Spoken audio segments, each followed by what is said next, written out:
प्रभु प्राप्ति के सहज अनुभव, प्रभु प्राप्ति के सहज अनुभव, राजयोग से किए जिन्होंने, उनके मुख से सुने, सुनकर खुद चिंतन करे, राजयोग की विधि सीख कर सहज अनुभव खुद भी करे, खुद भी करे, खुद भी करे, खुद भी करे। नमस्कार, ओम शांति। स्वागत है आप सभी दर्शकों का हमारे आज के प्रोग्राम प्रभु प्राप्ति के सहज अनुभव।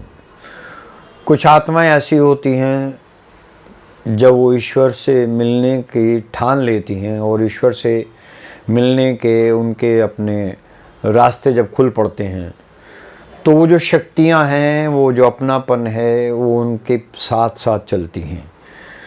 पहले ही दिन से कुछ लोगों को बाबा अपना पक्का बच्चा बना के उनको अपनी शक्तियों का परिचय देता है।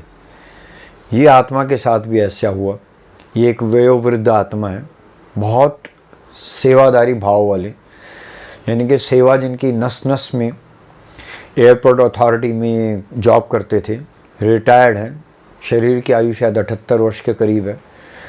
तो इस आत्मा का अनुभव ये कहता है कि पहले दिन से ही उसने जैसे ही ज्ञान के लिए सेंटर में गया, आश्रम में गया, जब दीदियों ने उसे बाबा के कमरे में बिठाया, उसे दिव्य अनुभूतियाँ होने लग गईं, जो कि कुछ लोगों को तो वर्षों के बाद भी वो सौभाग्य प्राप्त नहीं होता, मगर कुछ लोगों का पिछले जन्मों का संस्कार ऐसा जुड़ा होता है कि वो लोग जब जहाँ से उन्होंने वो छोड़ा होता है वहीं से आगे शुरू करना होता है। ऐसा ही तो उन लोगों के साथ आते ही क्या होता है, उनकी जैसे फिल्म की शूट जो है पहले दिन से वहीं से शुरू हो जाती है। तो ये आत्मा भी कुछ ऐसी है। पहले दिन से इनको ईश्वर ने अपनी गोद में ले लिया, गोद में ले लिया, अपना बना लिया और कहा, रे मेरे बच्चे तू कहाँ था, मैं तो तुझे कब से ढूंढ रहा था। तो बच्चे को बाबा ने पहले दिन ही अपनी गोद में बिठा के अपनी दिव्य अनुभूतियाँ कराई। कितनी सौभाग्यशाली आत्माएं होती हैं वो लोग, तो इस तरीके से बाबा की बन जाती हैं। उसके बाद ये आत्मा जब हमारे मधुबन यात्रा पर गई, धरती पर अगर आपको कहीं स्वर्ग देखना है तो आप मधुबन जरूर जाइएगा। मधुबन में बाबा आज भी निवास करते हैं, क्योंकि बाबा का वो निवास स्थान, हजारों आत्माओं के शुभ प्रकंपन, शुभ वाइब्रेशंस वहाँ पे हर समय रहती हैं। वहाँ की वायु में, वहाँ के वातावरण में, उस ज़मीन में, उस मिट्टी में कुछ ऐसी खुशबू है कि चंदन भी उसके आगे कुछ नहीं। तो जो आत्मा जब बाबा के पास मधुबन में गई, मधुबन में भी पहली बार जाने के बाद भी उस आत्मा ने संकल्प दिया बाबा को कि बाबा आपको मुझे मेरे नाम से पुकारना है। सोचिए कि उस आत्मा का वो संकल्प पहले ही यात्रा में बाबा ने पूर्ण कराया कि बच्चे तू मुझे याद कर रहा था और तू कहता है मैं तुझे वहाँ बुलाऊं, मैं तुझे यहीं मिलने आ जाता हूँ। उसकी सीट पर ही बाबा उससे मिलने आ गए। इसी तरीके से उस आत्मा की और यात्राएं हैं और अनुभव हैं। जो एक बात मैंने इस प्रोग्राम के आरंभ में कही थी कि हम जो भी जिन व्यक्तियों से, जिन आत्माओं से आपका परिचय करा रहे हैं, वो जो भी कह रहे हैं वो जस्ट डायरेक्ट रिकॉर्डिंग्स है, दैट आर नॉट स्क्रिप्टेड। वो कोई स्क्रिप्ट नहीं है, उनके अपने अनुभव हैं। हम वो आते हैं, बोलते हैं और हम रिकॉर्ड करके आप आत्माओं तक पहुंचाते हैं। उसमें कुछ भी फैब्रिकेटेड नहीं है, सिवाय सत्य के कुछ नहीं। जिसको शंका हो, संशय हो, आइए हम आपको ईश्वर से मिलाएंगे और आपकी अनुभूतियों को सोए हुए उसको जागृत कराएंगे। तो आइए मिलते हैं हमारे दयाराम भाई से, सुनते हैं उनके बहुत सुंदर, बहुत ही दिव्य अनुभव उन्हीं के द्वारा। नमस्कार, ओम शांति। देखते रहिए, सुनते रहिए। मेरे शरीर का नाम दयाराम है, बीके दयाराम। और मैं पहले शुरू में भक्ति करता था गुरु धारण किया हुआ था। गुरु के पास मुझे साधनाएं कराते थे, दीक्षाएं कराते थे। और जैसे कृष्ण की दीक्षा ले ली, शिव बाबा की भी हमने साधना की। ऐसे करके हमें कुछ प्राप्त तो नहीं हुआ था। इतने में एक दिन एक ब्रह्मा कुमारी बहन किसी सेवा अर्थ हमारे आस पड़ोस में आई थी, तो उनके द्वारा हमें बाबा का परिचय मिला। तो मेरे अंदर भी जिज्ञासा उत्पन्न हुई कि मैं भी यह ज्ञान लूँ। तो मैंने उनसे टाइम लेकर के और दूसरे ही दिन 16 अगस्त 2000 को मैंने उनसे टाइम लेकर के मैं आ गया और मैंने कोर्स शुरू कर दिया। कोर्स शुरू करने से पहले दीदी ने जो है मुझे बाबा के रूम में भेजा। कहते जैसे तुम भक्ति मार्ग में साधनाएं दीक्षाएं करते थे, किसी शक्ति को आह्वान करते थे, तो उसी तरीके से तुमने अब ये करना है कि मैं आत्मा इस शरीर से निकलकर प्रकाश के शरीर में और वतन की ओर उड़ता हुआ जा रहा हूँ और पहुँच गया मैं सुनहरे लाल प्रकाश की दुनिया में। और वहाँ पर तुमको ज्योति बिंदु महाज्योति शिव बाबा मिलेंगे और उनकी किरणों के नीचे बैठ जाना। तो मैंने अभी बाबा के कमरे में बैठा था, तो अभी मैंने ये संकल्प दिए ही था कि मैं आत्मा इस शरीर से निकलकर और प्रकाश के शरीर में ऊपर उड़ती हुई जा रही हूँ। इतने में क्या देखते हैं कि ब्रह्मा बाबा बिल्कुल मेरे सामने हैं और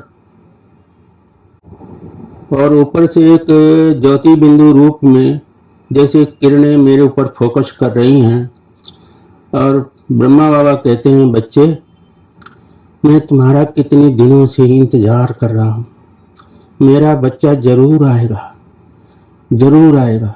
आज तुम बाप के घर में आ गए, मुझे बहुत खुशी हो रही है। जब मैंने ये साक्षात्कार देखा तो मेरा तो बस कुछ सुध-बुध भूल गया। और बिल्कुल ऐसा तो मैंने कभी साक्षात्कार देखा ही नहीं था।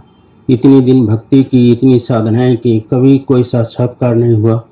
लेकिन यहाँ तो बैठते के साथ ही हमको इतना प्राप्त हो गया है। तो ऐसे कह रहे हैं मेरा बाप, मैं उनका बच्चा हूँ, वो मेरा बाप है। तो इस तरह में पूनम दीदी जो है वो तैयार होकर कोर्स करने के लिए आ गई और मैं इसी साक्षात्कार में इसी बाबा से बातें सुन करके बिल्कुल मगन हो रहा था, बिल्कुल भूला हुआ था। तो दीदी को बहुत थोड़ा कुछ टाइम ही हो गया, तो सोचा ये तो कहीं चला गया। तो दीदी ने फिर मुझे सर के ऊपर हाथ रख के कहा, दयाराम भाई कहाँ गए थे, क्या हुआ था? तो मैंने फिर उनको बताया। तो दीदी ने यही कहा, बाबा ने तुम्हें अपनी गोद में ले लिया। फिर उसके बाद मेरा कोर्स शुरू हुआ। तो 16 अगस्त को कोर्स शुरू हुआ। तो मुझे ज्ञान की भी बड़ी अच्छी पकड़ थी और योग भी पहले से ही हम भक्ति मार्ग में करते थे। अब बिल्कुल फोकस सिर्फ शिव बाबा के ऊपर था, बाकी तो भक्ति मार्ग में तो अनेक देवी देवताओं की भी करते थे। तो यहाँ पर सिर्फ एक ही शक्ति से योग लगाना, एक के बारे में सुनना, एक से ही सुनना, तो ये सब बहुत अच्छा लग रहा था। और यही लगा कि बस यहीं से सब कुछ प्राप्त हो सकता है, जो हम प्राप्त करना चाहते हैं वो यहीं से मिल सकता है। तो इस तरीके से फिर क्या हुआ कि कुछ दिनों के बाद, बाकी अभी टाइम तो नहीं हुआ था, लेकिन फर्स्ट टाइम हमें बाबा से मिलन मनाने के लिए 18 जनवरी 2001 को मुझे दीदी ने भेज दिया माउंट आबू। तो वहाँ पर सूरज भाई जब क्लास करा रहे थे बाबा मिलन से पहले, तो उनकी क्लास सुनते योग इतना पावरफुल लगा और बाबा को मैंने संकल्प दे दिया, बाबा जब आप आ जाओ तो मुझे आप स्टेज पे बुलाना और मेरा नाम लेकर के बुलाना, तो मैं आपके सामने मिलन मनाऊंगा। तो बाबा आ गए। आने के बाद में फिर बाबा एकदम से जो है वो मेरे जैसे गुलजार दादी बिल्कुल मेरे आकर के सामने खड़ी हो गई। ले तो स्टेज पर बुलाने की बात करता है, मैं तो तेरे सामने ही आ गया, अब तूने जितनी पावर मेरे से शक्ति लेनी है ले ले। तो इतनी खुशी मिली कि बाबा तो बिल्कुल ऐसे बच्चों की हर कामना को पूरी करता है, हर इच्छा को पूरी करता है जैसे हम चाहते हैं। तो बाबा बिल्कुल हमारे सामने खड़ा होकर काफ़ी देर तक बस हम उससे दृष्टि लेते रहे और शक्तियों की किरणें भरते रहे। तो इतना उमंग भर गया कि कुछ पूछो नहीं। फिर तो बस बाबा की मुरली सुनी, मुरली सुनने के बाद फिर काफ़ी योग तपस्या भी किया। करने के बाद में फिर घर वापस आए और आकर के ऐसे करके फिर दीदी ने पूछा तो मैंने उनको सब ये बताया कि ऐसा ऐसा करके मुझे हुआ। तो ऐसे ही करके जब भी बाबा से मिलन मनाने के लिए जाना होता था तो इसी तरीके से हमको साक्षात्कार होते थे। तो एक और थोड़ा सा मैं बताना चाहूँगा कि प्रकाश मणि दादी 2007 में 25 अगस्त 2007 को जब उन्होंने शरीर छोड़ा तो उसके एक दिन पहले ही कृष्णा दीदी ने हमको बोला, कहता कोई चलेगा माउंट आबू, उनकी प्रकाश मणि दादी की तबीयत ठीक नहीं है। तो उससे पहले प्रकाश मणि दादी के लिए जो था कि उनके लिए आधे घंटे का योग रखा था। तो मैं उस समय सालामार गांव में सेवाएं दे रहा था और वीरवार था उस दिन। तो खिमिया दीदी ने मुझे आते ही बोला कि जयराम भाई, प्रकाश मणि दादी का शरीर ठंडा होने लगा है, अब वो कभी भी जा सकती हैं। तो मैं उनके लिए एक ऐसा जो क्लास में योग आधे घंटे का रखा जाता था तो वो तो करते ही थे, लेकिन साथ में अमृत वेले भी मैं उनके लिए योग करता था और उनकी कुटीर में जाता था और बाबा से शक्तियों की किरणें लेकर के देता था। तो जब भोग में बैठा तो मैंने देखा कि एकदम से दादी मुझे बहुत प्यार कर रही हैं। तो मैंने कहा ऐसे कैसे? मैंने कहा दादी के हम इतने नज़दीक तो नहीं, लेकिन दादी तो आज मुझे बहुत प्यार दे रही हैं। तो वो उसी का था कि जो मैं आधा घंटा वो दे रहा था। तो बाबा को जब मैं अमृत वेले में पहले दिन जब मैंने कहा कि ठीक है मैं दादी को नहीं जाने दूंगा, तो बाबा ने फिर एकदम से मुझे वतन में बुला करके और एकदम से कहा कि अपनी सीट खाली कर दी और कहते बच्चे तुम बैठो, मैं तुम्हें सारी पावर दे रहा हूँ, अपनी दादी को ठीक कर दो। तो मैंने कहा नहीं, बाबा की सीट पर हम कैसे बैठ सकते हैं? फिर बाबा बोले नहीं बच्चे, तुम्हारे लिए खाली की। तो फिर बाबा बोले कि बच्चे अभी दादी का एक जन्म और बाकी है, तो वो कैसे पूरा होगा? ये काम मेरा है, आप इसके बारे में ना सोचा करें, ना ऐसे संकल्प किया करें। और ऐसे ही हमें बहुत, वैसे तुम्हारे को आने के लिए बहुत खुशी हुई, आप इतने अच्छे बच्चे हो जो यहाँ बाबा के पास पहुँच जाते हो। तो ऐसे करके अनुभव बाबा से भी होते रहते थे और बाबा से काफ़ी मिलन भी मनाते। अब भी ऐसे है कि अभी जो है योग भी काफ़ी अच्छा ही चल रहा है हमारा घर में भी, और हम करीब 8 घंटे से ऊपर ही योग करते हैं सारे दिन में। और बाबा के पास ऐसे लगता है कि बाबा के पास ही बैठे रहते हैं।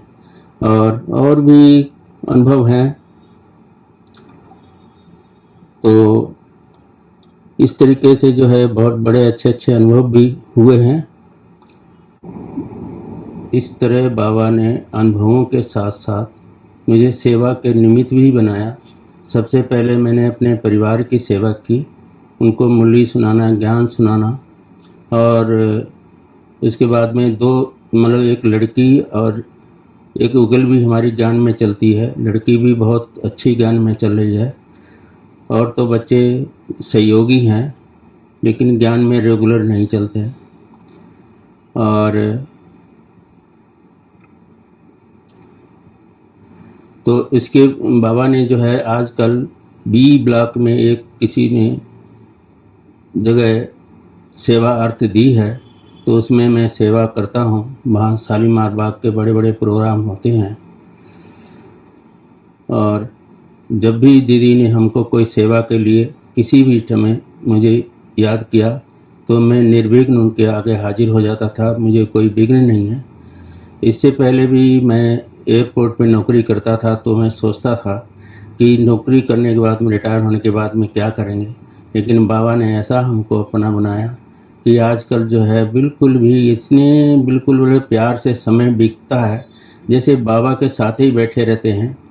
अभी लॉकडाउन से जो है वो हम मनसा सेवा भी करते हैं, विश्व ग्लोब पर बैठ करके भी सभी मनुष्य आत्माओं को शक्तियों की किरणें देते हैं। जैसे आजकल कोरोना के बीमारी के बारे में भी सबको शक्तियों की किरणें प्रवेश करता हूँ।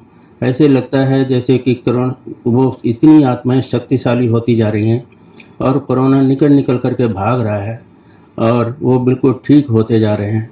तो इस तरीके से हम मनसा सेवा भी करते हैं और 2-2:30 बजे से ही हमारा 2:30 बजे 2 से लेकर के 2:30 बजे तक हम रेगुलर हमारा योग चलता है और हम इस समय भी मतलब करीब 8 घंटे से ऊपर ही 8 घंटे मतलब करीब योग हमारा रहता है पूरे दिन का। तो इस तरीके से बहुत अच्छी मतलब स्थिति बनी हुई है और ऐसे लगता है जैसे बिल्कुल एक और भी जैसे कि अनुभव बाबा की मुरलियों से पता लगता है कि एक उसमें हमने अनुभव किया था कि स्थिति का आधार भी ही श्रेष्ठ स्मृति है। तो जैसे शक्तिशाली स्मृति रहे कि मैं बाप का और बाप मेरा, तो ये इतनी से शक्तिशाली ऐसे लगता है कि बिल्कुल मैं बहुत शक्तिशाली होता जा रहा हूँ और दूसरों को भी शक्तिशाली बनाता। ओम शांति। ओम शांति। आपका रूहानी अनुभव मेरे दिल को भा गया। आपका रूहानी अनुभव मेरे दिल को भा गया। तन मन पुलकित हुआ, एक नशा सा छा गया। चरणों में जगह मांगी थी, हमें दिल में बसा लिया। थे एक नजर के प्यासे, नजरों में समा लिया। तेरा शुक्रिया, तेरा शुक्रिया। ओम शांति।